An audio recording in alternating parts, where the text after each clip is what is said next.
Hello learners, हम फिर से आपके लिए ला चुके हैं एक नया वीडियो। बट ये वीडियो बिल्कुल डिफरेंट है क्योंकि इसमें सब्जेक्ट ही डिफरेंट है। सब्जेक्ट हम इस बार लेके चल रहे हैं केमिकल काइनेटिक्स। आप सब देख पा रहे होंगे, रासायनिक बलगत की। ये वीडियो बेसिकली हिंदी मीडियम वालों के लिए बनाया गया है क्योंकि मैंने देखा है हिंदी मीडियम वालों के लिए कंटेंट यूट्यूब पे बहुत कम अवेलेबल है जो कि फ्री हो। ठीक है, तो ये उनके लिए नाइंसाफ़ी होगी ना, तो इसलिए मैंने सोचा कि बट पढ़ सकते हैं दोनों मीडियम वाले, मतलब इंग्लिश मीडियम वाले और हिंदी मीडियम वाले दोनों पढ़ सकते हैं। मैं ऐसे वर्ड्स बोलूँगा, सब कुछ ऐसे लिखूँगा कि आप लोगों को समझने में दोनों को आएगा।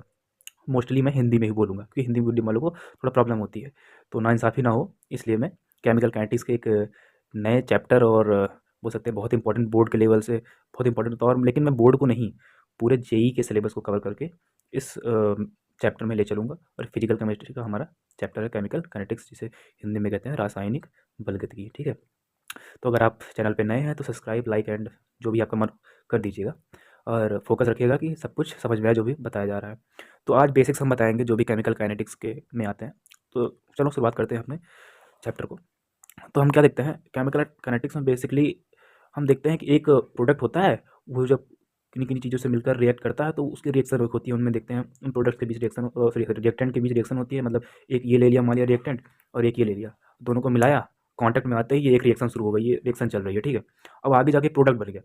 उस प्रोडक्ट में एक नई प्रॉपर्टी आ रही, इन रिएक्टेंट की कुछ अलग प्रॉपर्टी थी दोनों की, अभी दोनों ने मिलकर एक नया प्रोडक्ट बनाया, उसकी प्रॉपर्टी कुछ अलग हो गई। ठीक है, तो वो देखना है कि इसकी रेट क्या होगी, मतलब इसकी स्पीड क्या होगी इसमें, इस प्रोसेस को होने में। मतलब दोनों रिएक्टेंट आपस में मिलकर एक प्रोडक्ट बना रहे हैं, तो इस पूरे प्रोसेस को होने में टाइम क्या लग रहा है। आप अगर शॉर्ट नोट्स बनाना चाहते हैं तो रफ कॉपी पेन खोल के बैठ जाइए और मेरे साथ बनाते चलिए। और ये बेसिक्स हैं, बहुत इंपॉर्टेंट है, अब रिविज़न करेंगे आप, तो इन्हीं को बस एक बार पढ़ लेना है, प्रॉपर रिविज़न। इसमें थ्योरी ज़्यादा कवर नहीं होगी, मैं पहले बता दे रहा हूँ। थ्योरी आपको बुक से पढ़नी नहीं है और थ्योरी वैसे आती भी नहीं है। अगर आप कॉम्पिटिटिव एग्ज़ाम को तैयारी कर रहे हैं तो थ्योरी नहीं आएगी उसमें बिल्कुल भी। बस आपको समझना होता है कॉन्सेप्ट्स क्या होते हैं। अगर बोर्ड का एग्ज़ाम कर रहे हैं, तैयारी कर रहे हैं, तो बोर्ड के लिए आप बुक से देख सकते हैं। वैसे मैं मटेरियल डिस्क्रिप्शन में डाल दूंगा, आपको क्या शॉर्ट नोट्स, मतलब वो भी एकदम प्रिसाइज वे में क्या आपको पढ़ना है, बोर्ड्स में क्या लिखना है, ऐसा नहीं पूरी बुक डालूंगा मैं। तो आप उसे वहाँ से देख सकते हैं डिस्क्रिप्शन से जाकर। ठीक है, तो मैं आपको समझाना समझाना मेरा काम है, वही मैं कर रहा हूँ। ठीक है, तो देखते हैं। अब इसमें मैंने कहा क्या, कहा कि एक रिएक्टेंट होता है। अब वो जब आगे कुछ प्रोसेस होता है, उसमें कुछ टाइम लगता है, तो एक प्रोडक्ट बनता है। ठीक है, अब वो प्रोडक्ट, इस रिएक्टेंट की प्रॉपर्टी अलग है, अब इस प्रोडक्ट की प्रॉपर्टी अलग है। ठीक है, इन दोनों की प्रॉपर्टीज़ जो होती हैं, प्रॉपर्टीज़ वो सेम नहीं होती। जो प्रॉपर्टीज़ होती हैं वो सेम नहीं होती। ठीक है, अब हम बोलेंगे कि भाई ये रिएक्टेंट है, ये प्रोडक्ट बन रहा है, तो जनरली पूछते हैं इसका रेट बताओ भाई।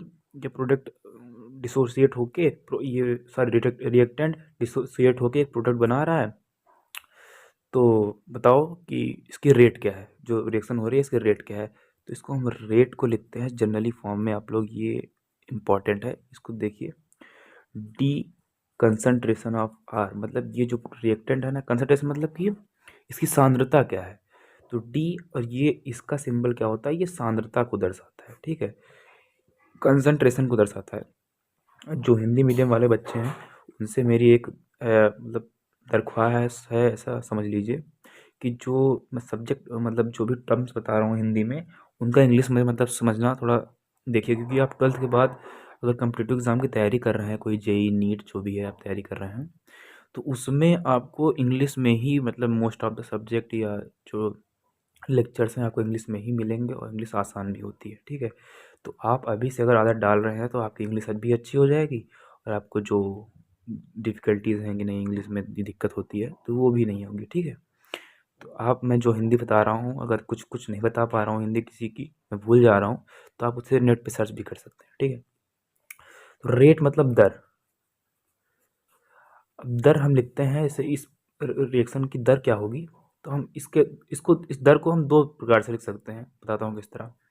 डी कंसंट्रेशन ऑफ, ये जो बॉक्स होता है ना, सांद्रता बताता है। ठीक है, क्या बताता है, सांद्रता। जो अभिकारक है, जो जो भी रिएक्टेंट है उसकी सांद्रता बताता है। इसको हम विद रिस्पेक्ट टू टाइम करते हैं, तो यही होता है। और बेसिकली यही हर एक चीज़ की रेट होती है। D R by d T, मतलब जो भी प्रोडक्ट हो उसका, मतलब जो भी रिएक्टेंट हो, टाइम के साथ अगर डिफ्रेंशिएट कर दे तो वही हो जाता है उसका रेट। अब इस रेट को, इस दर को हम एक वे में और लिख सकते हैं, प्रोडक्ट के वे में। जो प्रोडक्ट बन रहा है वो भी तो जितना ये निकलेगा भाई, डिसोसिएट होगा, उतना ही तो ये बनेगा ये, ठीक है। जितना ये भागेगा यहाँ से उतना ही ये बन जाएगा, जितना ये जाएगा उतना ही जाएगा। मतलब ऐसा नहीं है कि पूरा ही बन जाता है, बट हम लोग मान लेते हैं ऐसा कि जितना ये जाएगा उतना ये बन जाएगा, क्योंकि बहुत कम ही अपना एटमॉस्फेयर में, वातावरण में जाता है।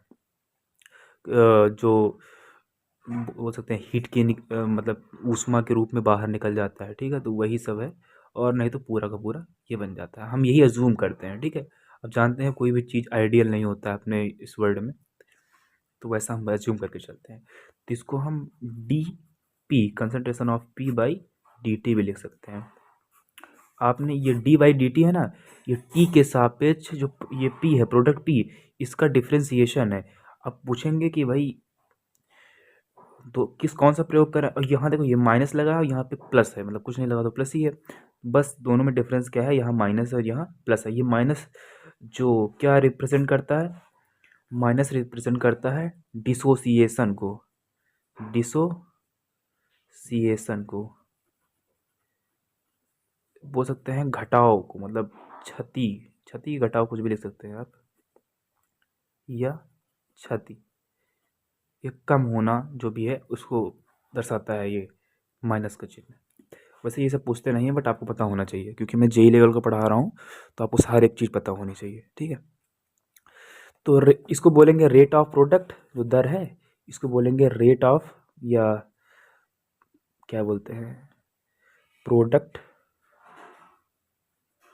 प्रोडक्ट इसे उत्पाद बोल सकते हैं, ठीक है। प्रोडक्ट को उत्पाद बोलते हैं हिंदी में, उत्पाद की दर। और ये जो है ये है अभिकारक की दर, इसको क्या बोलेंगे हम, अभिकारक,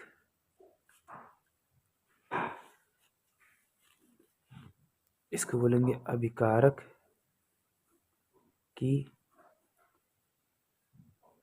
दर, ठीक है। अभिकारक, अभिकारक की दर बोलेंगे इसे, ठीक है। अब हम यहाँ देखेंगे जो दर होती हैं, दर दो प्रकार की होती हैं, दो प्रकार। राइटिंग पे मत जाना, अपनी राइटिंग देखना कि हमारी राइटिंग, आप लोग भी कंपटीशन की एग्ज़ाम देंगे ना, उसके बाद आप लोगों की भी राइटिंग ख़राब हो जाएगी। दो प्रकार की होती हैं, ठीक है।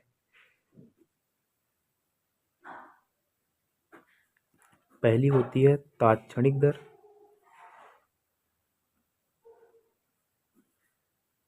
तात्क्षणिक दर, और दूसरी होती है औसत दर। इसको बोलते हैं इंस्टैंटेनियस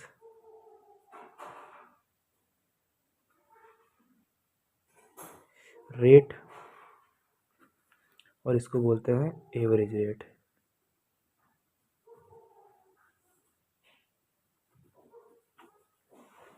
ठीक है। तो अब ये क्या होती है, मैं शॉर्ट में बता रहा हूँ, आप लोग शॉर्ट नोट्स हैं आप लोगों के, ये आप लोग अच्छे से लिखिएगा। किसी कॉपी ले लीजिए पतली सी, उसमें जैसे चैप्टर वाइज आ सकते हैं, जैसे भी आपकी इच्छा हो। बट अब जैसे मैं बना रहा हूँ ना, कि इसी तरह आप लिखिएगा कि ये है एकदम, मतलब कि पूरे उसमें नहीं लिखना, नहीं तो बुक और आपके नोट्स में अंतर नहीं रह जाएगा ना। तो नोट्स बनाना सीखिए, कैसे बनाते हैं। ये सोचिए कि इस तरह पढ़ पाऊँगा क्या, जब आप दोबारा पढ़ेंगे, दो चार बार पढ़ लेंगे ना इसे, तो दोबारा आपको पूरा वो बुक वाला मतलब कि पढ़ने की ज़रूरत नहीं होगी। क्योंकि किसी चीज़ को इस मतलब कि पढ़ना भी दो तीन तरीके से होता है। आप तो इंग्लिश में पढ़ेंगे जाके आगे, स्कैनिंग एंड स्किमिंग, दो मेथड होते हैं किसी चीज़ को पढ़ने के। देखते हैं, अपने टॉपिक पे आते हैं कि इंस्टैंटेनियस रेट क्या होती है। इंस्टैंटेनियस रेट जो मैंने बताया था आपको, मतलब तात्क्षणिक दर जो बताया था, वही होती है जो यहाँ बताया है। ये अगर हम डिफ्रेंसिएशन मतलब अवकलन से निकाल रहे हैं किसी चीज़ की रेट को, दर को, तो बोलते हैं उसे इंस्टैंटेनियस रेट। उसे क्या बोलते हैं, d c by d t के अनुसार लिखते हैं। अब यहाँ सी जो है ना, यहाँ सी किसी की कंसंट्रेशन हो सकती है। अगर हम कंसंट्रेशन रिएक्टेंट की ले रहे हैं, मतलब सांद्रता जो अभिकारक है उसकी ले रहे हैं, तो यहाँ एक माइनस लगेगा, और यहाँ अभिकारक, अभिकारक मतलब जो यहाँ पे पार्टिसिपेट कर रहा है रिएक्शन में, ठीक है, उसकी सांद्रता हो जाएगी यहाँ पे। और अगर हम प्रोडक्ट की ले रहे हैं, मतलब उत्पाद की ले रहे हैं, उत्पाद के हिसाब से रेट निकाल रहे हैं, तो यहाँ पर जो प्रोडक्ट है ना उसकी सांद्रता हो जाएगी, मतलब उत्पाद सांद्रता हो जाएगी, और यहाँ माइनस वाइनस नहीं लगेगा, केवल सिर्फ प्लस ही रहेगा। तो इसे बोलते हैं तात्क्षणिक दर। और ये जो क्या औसत दर होती है, औसत दर को हम कुछ, आपको आपने अगर मेरा अल्टरनेटिंग उसका करंट का वीडियो देखा होगा, तो औसत को मैंने बताया था उसमें कि ऐसे डिनोट करते हैं किसी चीज़ का। मान लिया एफ़ का औसत निकालना है, तो एफ़ को लिखेंगे, उसको ऐसे लिख देंगे, तो ये एफ़ का औसत हो गया, ठीक है। तो हम ऐसे इसको औसत को डिनोट करते हैं। तो ये रेट का औसत हो गया। इसको हिंदी में, क्योंकि मैं थोड़ा इंग्लिश से हूँ इसलिए थोड़ा भूल जाता हूँ, तो हिंदी आप लोग देखिएगा। ये दर है, रेट, ठीक है। दर को हम औसत से ऐसे डिनोट करते हैं। तो क्या होती है, डेल्टा आ जाता है। आप अगर देखेंगे ना, इसका औसत लेंगे ना, तो ये जो डी होता है ना, डेल्टा में कन्वर्ट हो जाता है। तो यहाँ delta c by delta t हो जाएगा, ठीक है। ये दोनों में अंतर हो जाता है, औसत दर और तात्क्षणिक दर। ये किसी इंस्टेंट ऑफ टाइम पे होती है, किसी पर्टिकुलर टाइम पे। और ये जो औसत होता है ना, किसी टाइम पीरियड, मतलब कि मान लिया कि 1 घंटे से 2 घंटे के बीच बताओ कि इस दर, जो अभिक्रिया हो रही है, इसकी औसत दर क्या है। और इसमें बोलेंगे बताओ t = 5 पे अभिक्रिया की दर क्या है, तो उसे बोलते हैं तात्क्षणिक दर, ठीक है। तो किसी इंस्टेंट ऑफ टाइम पे पूछ लेंगे आपसे कि दर बताओ, तब ये फार्मूला लगाना है, सूत्र लगाना है, और पूछ लें कि भाई किसी टाइम पीरियड के लिए बताओ कि इतने से इतने समय में, तो फाइनल डेल्टा टी क्या आएगा, final time t2 minus t1। और डेल्टा सी क्या आएगा, c2 माइनस c1। जब t2 समय पर सांद्रता c2 हो जाएगी और t1 समय पर सांद्रता c1 हो जाएगी। अब इसमें एक ग्राफ है, आप ये ग्राफ बड़ा फेमस है भाई, आई थिंक आप लोग अगर अगर ऐसा कुछ आ जाएगा पेपर में, ये ग्राफ बना देना, टीचर बड़ा खुश होता है भाई। ये सब चीज़ों से ना टीचर में एक इम्प्रेशन आ जाता है कि भाई लड़का तो अच्छा है। तो आप अगर ये सब कभी एग्ज़ाम में यहाँ भी आ जाए कि कहीं भी आपको दिखाना है कि भाई लड़का कैसा है, तो ये सब चीज़ें बनाना आपको वो है। और आप कॉम्पिटिटिव एग्ज़ाम में ये सब आते हैं। तो मान लिया 0 है, ये टाइम है, और ये कंसंट्रेशन का वाई एक्सिस पे कंसंट्रेशन है ना, और एक्स एक्सिस पे टाइम है। तो जब मान लिया जो वो है ना कंसंट्रेशन, पहले C1 थी, बाद में C2 हो गई, ठीक है। C2 ये यहाँ का ऐसे है, C2 सी का। तो C2 पे कंसन देखो, जब टाइम C2 कंसंट्रेशन C2 ज़्यादा है C1 से, ठीक है। C2 कब ज़्यादा होती है, जब रिएक्शन शुरू होने वाली होती है, जस्ट शुरू होने वाली होती है, तो कंसंट्रेशन बहुत हाई होती है। मतलब कि जो उत्पाद होता है, सॉरी अभिकारक होता है, वो थोड़ा सा भी क्षय नहीं होता है, पूरा का पूरा बना रखा रहता है। जब रिएक्शन स्टार्ट होने लगी, धीरे धीरे आगे बढ़ने लगी, तो जो अभिकारक होता है ना, वो धीरे धीरे खत्म होने लगता है। वो काहे में चेंज होने लगता है, उत्पाद में चेंज होने लगता है, ठीक है। ये गायब होने लगा, ये बढ़ने लगा। और ये दोनों हमेशा कांस्टेंट होते हैं किसी चीज़ पे। जितना ये होगा उतना, मतलब जैसे मान लिया ये 100 था, ठीक है। अब इसमें से 20 निकल गया, तो ये 20 जो निकला है ना, ये 20 यहाँ बन जाएगा, ऐसा हम मान के चलते हैं, ठीक है। ये 20 जो निकला यहाँ पे, ये 20 यहाँ बन गया। तो दोनों को जोड़ेंगे हमेशा 100 ही तो आएगा भाई। यहाँ लिखेंगे, यहाँ देखेंगे, तो ये 100 माइनस 20 80 आया, और देखेंगे ये कितना, ये 20 है, तो टोटल मिला के कितना हो गया, 100 ही तो है, कहीं गायब थोड़ी ना हुआ। तो वही चीज़ है, इनिशियल में जब टाइम टी बराबर बहुत कम ही था, शुरू होने वाली थी, तो मैंने हमने हमने देखा ये कि जो कंसंट्रेशन है ना, वो C2 है, मतलब कि हाई कंसंट्रेशन है, यहाँ पे कुछ है ग्राफ। और जब देखा कि C1 कंसंट्रेशन, मतलब कंसंट्रेशन इतनी लो हो गई, तो टाइम टाइम क्या हो गया, मान लिया T2 हो गया, ठीक है। और यहाँ टाइम T1, तो कुछ इसका ग्राफ ऐसा बनता है, ये ऐसा, ये ऐसा। ये C2 कंसंट्रेशन है, और ये C1 कंसंट्रेशन, ये टाइम T1 है, ये टाइम T2 है। याद रखेंगे ना, T1 टाइम पे कंसंट्रेशन कितना है, C2, और T2 टाइम पे कंसंट्रेशन कितना है, ये C1। समझ में आया। तो ये आपको ग्राफ है, ये आप थोड़ा अपने जो भी नोट्स बना रहे हैं उसमें अच्छे से लिख लीजिएगा। तो इस तरह आप शॉर्ट नोट्स बनाना आप लोगों को चाहिए कॉम्पिटिटिव एग्ज़ाम के लिए और बोर्ड एग्ज़ाम के लिए भी। बोर्ड में क्या करना है आपको, मैं डिस्क्रिप्शन में जो भी मटेरियल है आपको उसको प्रोवाइड कर दूंगा। आपको उसको अच्छे से लिख के, जो भी आपकी फेयर कॉपी है, मेरी अलग कॉपी बना सकते हैं अगर आप मुझे फॉलो कर रहे हैं, तो उसमें लिखिए। 100% आपको अगर अच्छा स्कोर ना करें तो मुझे बताइएगा, क्योंकि ये सब चीज़ें बुक में लिखी होती हैं, बट जो टीचर होते हैं ना, जो पढ़ाते हैं आप लोगों को स्कूल में, जो हमें पढ़ रहे हैं, पढ़ाते नहीं हैं वो सब चीज़ें। तो मैं आपको जेई लेवल का पढ़ा रहा हूँ, वो भी फ्री में। तो आप सब देख लीजिए क्या करना है। ठीक है, तो आगे हम देखते हैं आगे क्या पढ़ते हैं। अब देखेंगे कि हम जो अभिक्रिया की दर होती है ना, उसको हम एक साथ कैसे देखते हैं। मतलब कुछ कैसे, मान लिया कोई रिएक्शन है, A plus B is equal to बना रही है सी प्लस डी। मतलब ये दोनों अभिकारक हैं, दोनों मिलके ये दोनों उत्पाद बना रहे हैं। ठीक है, तब क्या करेंगे, तब कैसे रेट लिखेंगे, तो उसको हम देखते हैं। और अगर इनके आगे कोई कोफिशिएंट है, मान लिया यहाँ ए है और इसके बी के आगे छोटा स्मॉल बी है, सी के आगे स्मॉल सी कैपिटल सी है, ये स्मॉल सी है, डी के आगे स्मॉल डी है, तब बताइए अगर कोफिशिएंट कुछ आगे आगे गुणा हो गया कुछ आगे इन रिएक्टेंट के आगे, मतलब कि 2 मोल हो गया, ये जो आगे गुणा होता है ना, ये बेसिकली मोल होते हैं, क्वांटिटी बताते हैं कितना क्वांटिटी है इस रिएक्शन इसकी, ए की कितनी क्वांटिटी है, बी कितनी क्वांटिटी है। अगर यहाँ मान लिया 5 लिख दिया ए की जगह, तो बोलेंगे 5 है, मतलब कि ए के 5 मोल है। आप लोगों ने पढ़ रखा होगा, 12th में, 12th का है, आप लोगों ने 11th सारा पढ़ रखा हो। ठीक है, तो ऐसा होता है ये। तो अब देखेंगे कि इसका रेट कैसे लिखेंगे। ठीक है, चलिए देखते हैं कि मान लिया एक रिएक्शन हो रही है, A plus B B is equal to C C plus D D. बताता हूँ, देखो इसमें इस रिएक्शन में क्या है कि जो ए है ना, इसके ए मोल है, स्मॉल ए मोल है, बी है, स्मॉल बी मोल है, सी है, स्मॉल सी मोल है, डी है, स्मॉल डी मोल है। ठीक है, मतलब ये दोनों क्या है, दोनों क्या है, ये दोनों हैं अभिकारक। अभिकारक कौन से होते हैं, जो रिएक्शन में पार्टिसिपेट करते हैं इनिशियली। इनिशियली तो प्रोडक्ट जीरो होगा, मतलब जो ये बनेंगे उत्पाद होंगे ये जीरो होंगे, सी और डी इनिशियली। इन दोनों की सांद्रता देखें, सांद्रता मतलब कि कितना बना है, सांद्रता ये तो है कितना बना है, पर यूनिट वॉल्यूम कितना है उसका, जो वही तो होता है सांद्रता।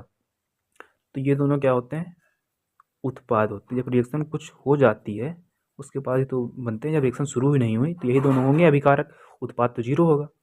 ठीक है, तो अभिकारक उत्पादन समझ में आया अंतर, कब कौन सा जीरो होता है कब कौन सा होता है। तो अब देखेंगे कि इसकी इसका जो अगर दर लिखना है भाई, बताइए अगर मान लिया तुम आपको दे दिया सी, सी की सांद्रता दी है, तो बताओ रिएक्शन की दर कैसे होगी, कैसे लिखेंगे, टाइम दे दिया कुछ, तो रेट इसका लिखते हैं, रेट दर कैसे लिखेंगे इसका। ये जो कोफिशिएंट होता है ना, मतलब जो इसके आगे मल्टीप्लाई में होता है, इसको क्या करेंगे हम कि 1/में लिख देंगे, मतलब 1/, जो भी है। अब जैसे मैंने बताया कि ये अभिकारक के हिसाब से लिख रहे हैं, तो हमेशा आगे जो साइन होता है वो काहे का होता है, चिन्ह माइनस का होता है, क्योंकि ये क्षय हो रहा है इसलिए। और डिफ्रेंसिएशन वाला मतलब तात्क्षणिक वाला लिखेंगे, D concentration of A by d T. इसका मतलब क्या है, टी के सापेक्ष ए का अवकलन, ए की सांद्रता का अवकलन। ठीक है, अब ए कुछ भी हो सकता है, ए बराबर दे देंगे आपको टी के रूप में, कंसंट्रेशन ऑफ ए बराबर 6t² प्लस 5t+7 ऐसे दे देंगे। और आपको इसका क्या बोलते हैं, अवकलन करना तो आता ही होगा। अवकलन कैसे करेंगे इसका, अगर टी के रिस्पेक्ट में अवकलन करना है dy/dt, तो कैसे करते हैं, 12t+5+0 ऐसे तो होगा। ये इसका एक घात कम हो जाता है और ये टोटल जितना होता है वो आगे मल्टीप्लाई हो जाता है जितना यहाँ घात होता है। तो 6 दूनी 12 और एक घात कम हो गया तो टी लिख दिया। यहाँ पर देखो एक घात आई थी, इससे मल्टीप्लाई होगा तो 5 ही रहेगा, एक घात कम करेंगे तो 1 - 1 बराबर 0 हो जाएगा। तो किसी की पावर 0 की वैल्यू 1 होती है तो 1 लिखा नहीं मैंने। तो ये सब शॉर्ट ट्रिक आपको पता होंगी।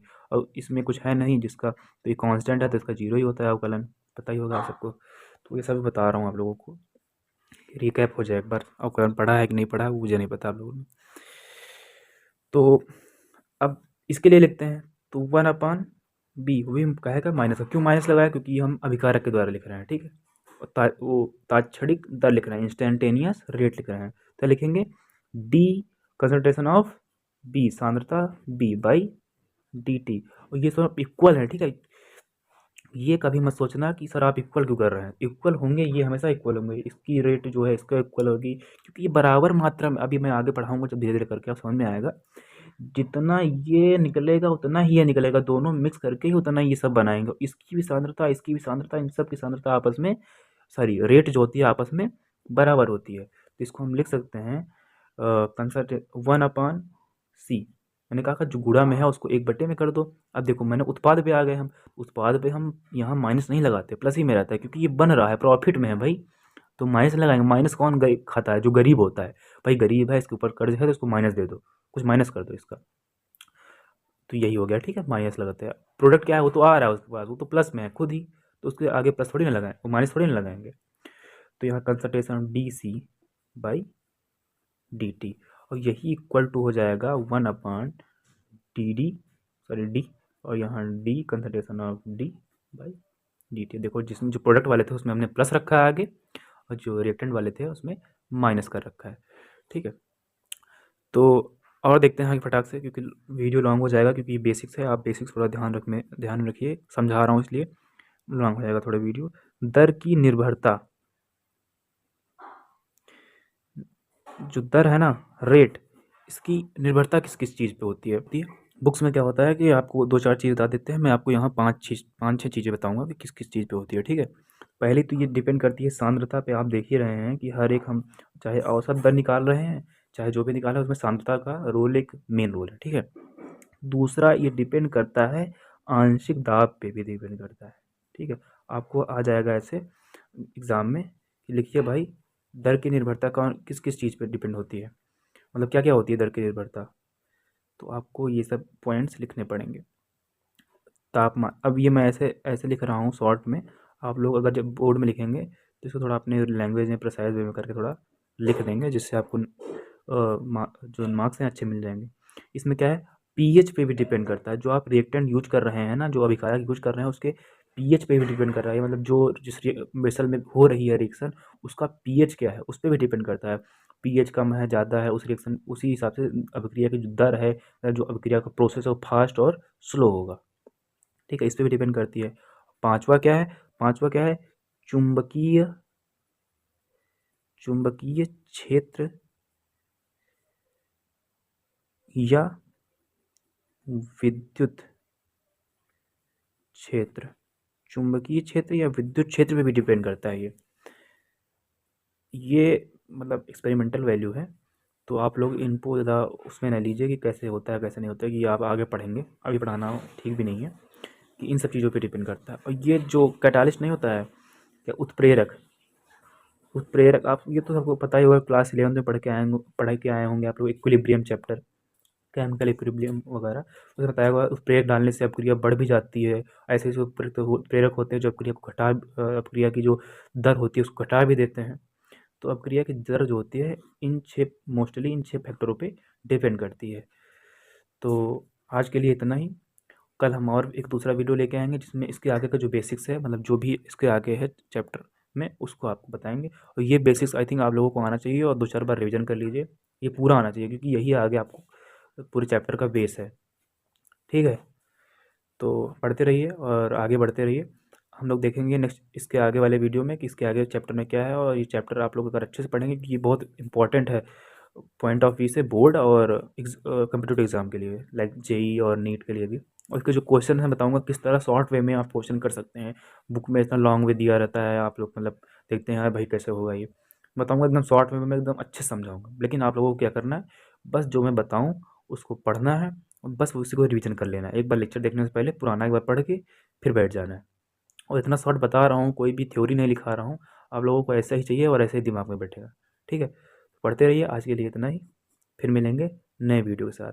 और जिनको अपने दोस्त को नीड है इन सब चीज़ों की, तो उनको शेयर कीजिए, और देखते रहिए और आगे बढ़ते रहिए। Thank you.